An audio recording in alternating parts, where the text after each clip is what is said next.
So this is 6.1.1 lesson 2. Banked tracks.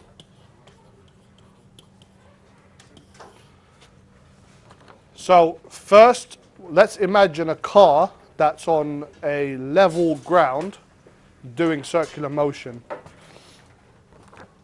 So we're going to do two views of this. We're going to do the frontal view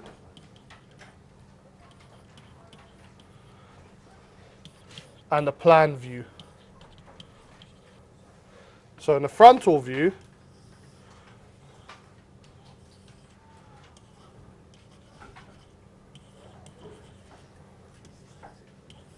we've got our car and it's moving in circular motion in 3 dimensions like so.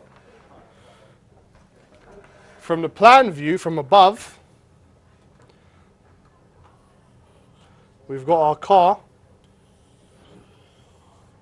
doing circular motion like so. Now, let's consider the forces that are acting on the car. So first of all, it's on the ground.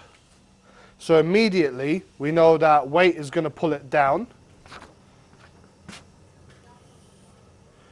So we've got mg pulling it down, and we've got normal reaction pushing it back up. Now those two forces balance each other out. But if it's moving in a circle, there must be some other force that's pulling it towards the center of the circle. There must be a centripetal force. So that force there will be given by friction from the ground. And then it's quite simple. You say that that's equal to mr omega squared or mv squared over r, and you solve from there. Now, racing cars, like for example in Formula 1, when they're turning around on the track, they typically don't need to steer and use friction to turn. Instead, the actual track itself will be banked, which means that the track levels upwards. Yeah? Kind of like an inclined plane. So if we draw the same thing for a banked track,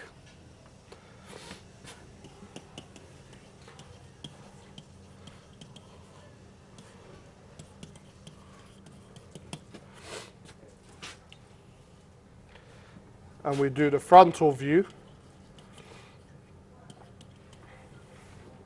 and the plan view,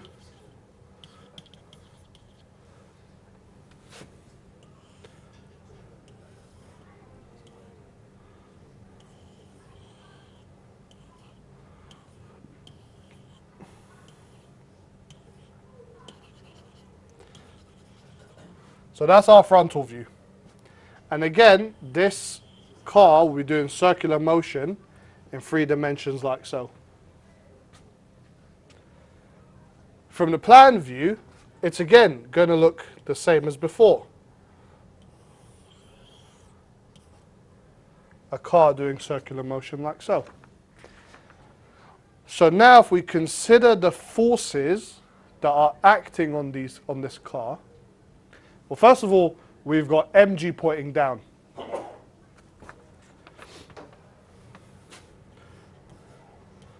So we've got mg pointing down, and I'll label this angle as theta. And then we've got normal reaction, which is acting perpendicular to the plane.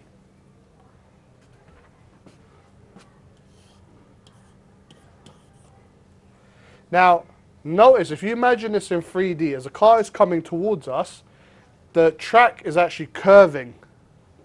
And if it's curving, just like in the previous example, where things curve, the normal reaction gets larger. Yeah? So normal reaction is quite large in this case. So now if we think about it, if we start with these two forces, how would the vertical mg be balanced? Well, the normal reaction is at some angle, so it can be resolved into its vertical and horizontal components. So the vertical component of the normal reaction will be equal to mg. That prevents the car from moving up or down. And then the only leftover force that you have is the horizontal component of that normal reaction, which points towards the right-hand side in this case. And pointing towards the right happens to be centripetal. So in this case, we don't need friction to help us move in a circle.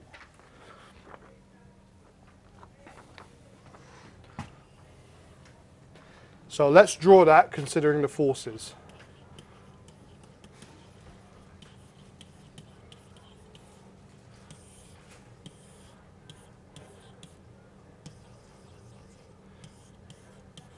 So we've got mg and we've got r.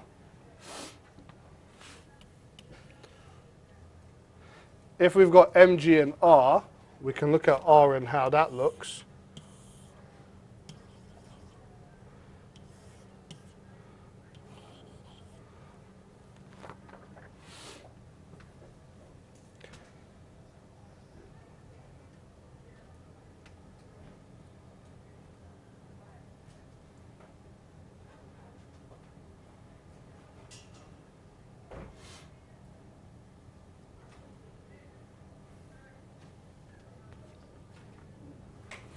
So this component here will be r sine theta, and this one will be r cosine theta.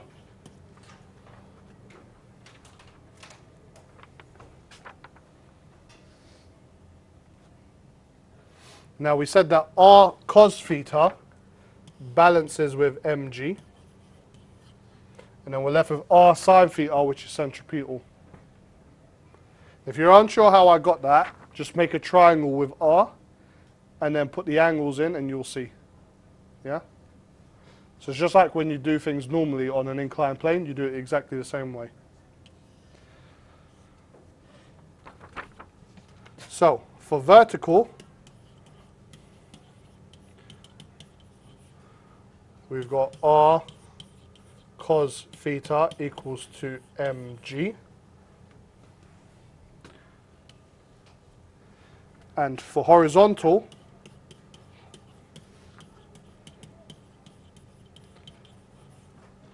r sine theta is equal to mv squared over r.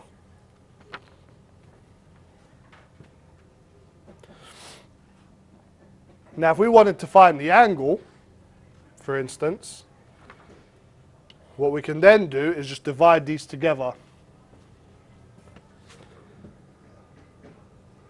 So if we divide them,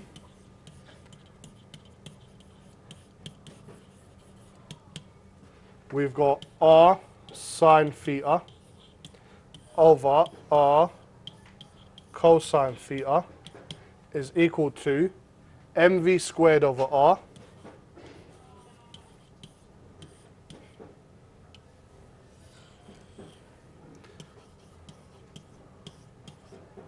and then divide that by mg. So we do times by 1 over mg.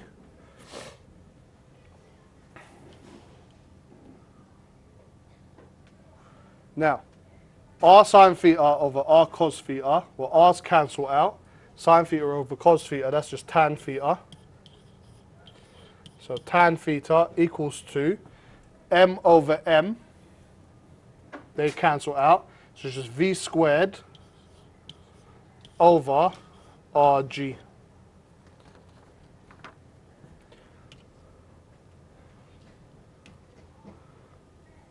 And then if we want to put that in an easy to remember way, bring the rg up, square root the whole thing.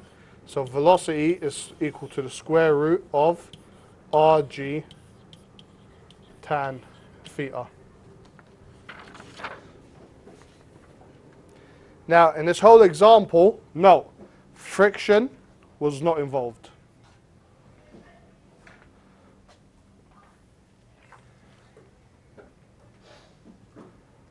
Not only was friction not involved, but the velocity at which this car moves does not depend on its mass. The velocity only depends on r and the angle. R being the radius of the circle that it's moving in.